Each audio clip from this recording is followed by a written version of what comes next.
Hey guys, good morning, good evening, good afternoon. How are you guys doing today?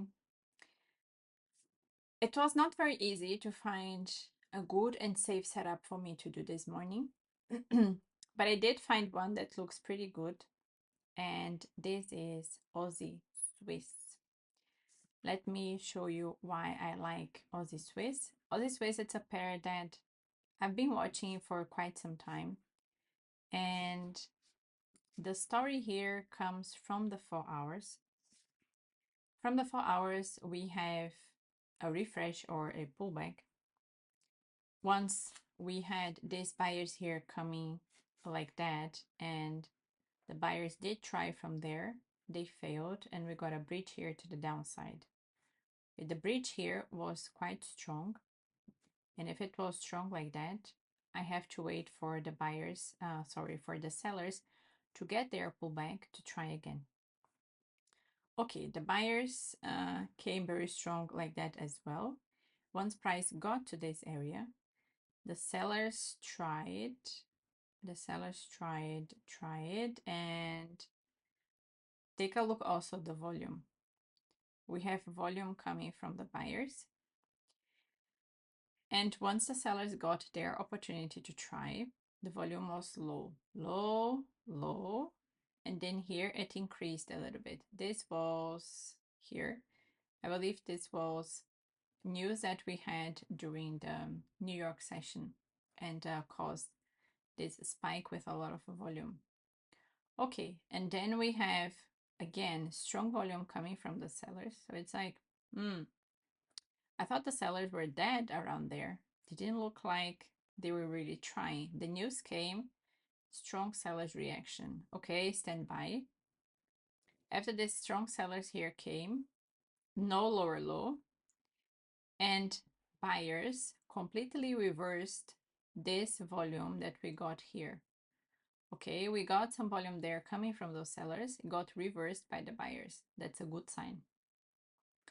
After this volume got reversed by the buyers, there was another attempt here from the sellers, but this attempt, it's already, how can I say, it's already a sign that it's just a better price for the buyers to continue, because we already had an attempt of the sellers from here and they failed. So why, when price gets back to the same area, why are they gonna sell now? Why they didn't sell before? So once price gets to this area here, this is already prepared to buy. This was yesterday during the New York session. I was also looking this pair, but I was more focused on CAD-yen, and I don't like to trade two pairs at once, but this was also a very good pair to trade. Okay, so there was a good entry around this area. Just one would have to try to take it here from a lower time frame. This can be done as this is the money spot, and at this point it's the sellers are, we know that the sellers are done. Any trade can be taken around this area here. Safe stop loss would be below this guy, but precision entry would be using the FOMO and the dash, which was, this is the FOMO, this strong buyers here coming, and this was the dash, and then after that it goes. Okay, so this one was a good and nice entry here to take. Okay, after this, price broke to the upside, and how was the break? Was strong with a little bit of volume. Now we have a pullback coming from this area. How is the pullback coming? It's coming with low volume. This is also a good sign that this pair might break to the upside. However, the area where it is now, it's not the safest one to enter, because if one would try to enter around there where price is now, stop loss would have to be right below here, and this is just too wide. At least I find it too wide. So what I want to do is I want to check this area here as, okay, this is a breach, right? If we look at only this area, I know already the story from the 4 hours. And if I look at this area here, I see, oh, we had a breach. And after this hold, we got a break to the downside. So now this is a pullback for the buyers to continue. And if this is a pullback for buyers to continue, I would, I like to enter again inside of the money spot area, the FOMO and the dash. And it looks like the FOMO and the dash, they had already happened. Something like this. After this area here broke to the upside, price came back to there, and it looks like it's continue now. So it seems like price is just ready to go. We have Swiss news today in 1 hour from now. I don't know if it's gonna wait for Swiss news to come out and then it's gonna go. I don't know if it's gonna break prior to the news, and then once the news come, okay, that's a better price. Let's say something like this. This is a better price for the big boy to sell it. That could be. That is an option. Most likely no, because it looks like we still have space to go higher. And if the sellers didn't sell from here, I don't think they're gonna sell just 1 inch higher. When I look also the higher time frame, looks like we still have some space to go a bit higher than that. On the weekly, we are actually on a downtrend, and we had a pullback here, which actually failed to go lower. And I'm thinking, do they need now a better price? So it looks like we still have space for this pair to go a bit higher, something like this, or even higher than that. But I have to be very careful with the weekly. Since I have space to take this trade here to the upside, how can I time my entry here? Looking the 15 minutes. One possibility, because we have a breach and we have a pullback here from the 15. One possibility, which I'm not a big fan of, is to enter around this area here and put stop loss below that.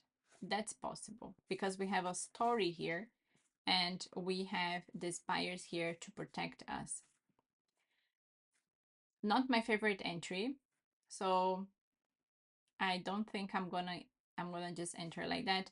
I would have loved to enter at this dash area here. I would have loved to do that, but it was not possible. This happened, this happened like when I was starting my analysis and I didn't see this possibility. So what I can do as well is wait for the break of the Asia. So wait for London to break Asia. And when I see London breaking Asia, I can try to take cheese trades. And this is actually my plan. Because the problem with entering around this area is that you have to go through some whipsaws, some ups and downs, and I don't like this so much. I would rather wait for the break to confirm that, okay, definitely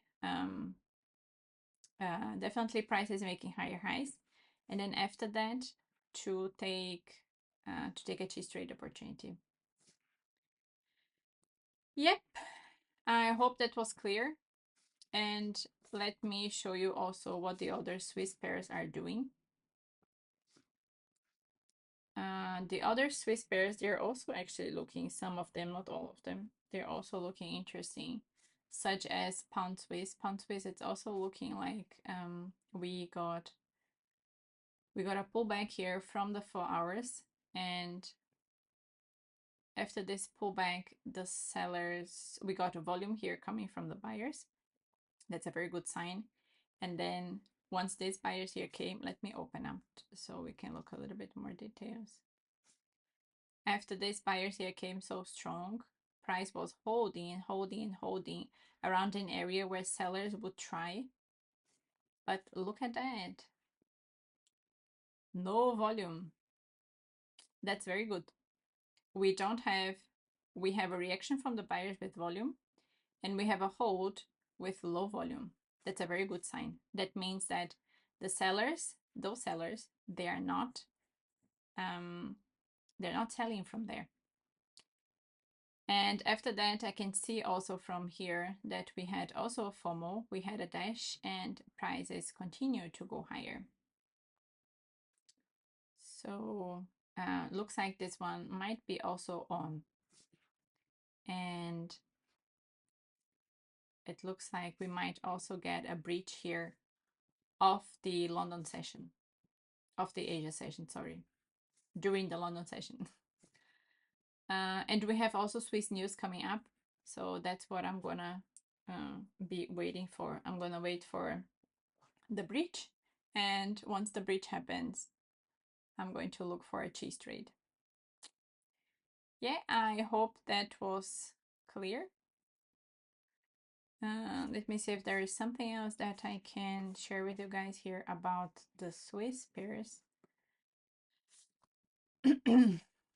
Euro Swiss looks a bit messy, but it looks like it's also on. I just don't like so much this pair, Euro Swiss. It's known to range quite often and to like, it's a little bit difficult to understand this pair. US dollar Swiss, looking here, the 4 hours doesn't make so much sense to go with Swiss weakness. Maybe this is a higher time frame story, that's possible. Actually, it is a higher time frame story. And CAD Swiss, also not a very clear direction, because we can see that we have a clear direction here, it's going up. We have a clear direction here, it's also going up. New Zealand Swiss, it's also going up, but what is this? What is this seller here? We don't have this seller here, or even like here, you know? So it's just Aussie Swiss and Pound Swiss, they look cleaner. They look easier to understand and safer to trade also. Okay, so I will be waiting for the break to look for cheese trades on these ones. I'll keep you guys updated. Bye bye.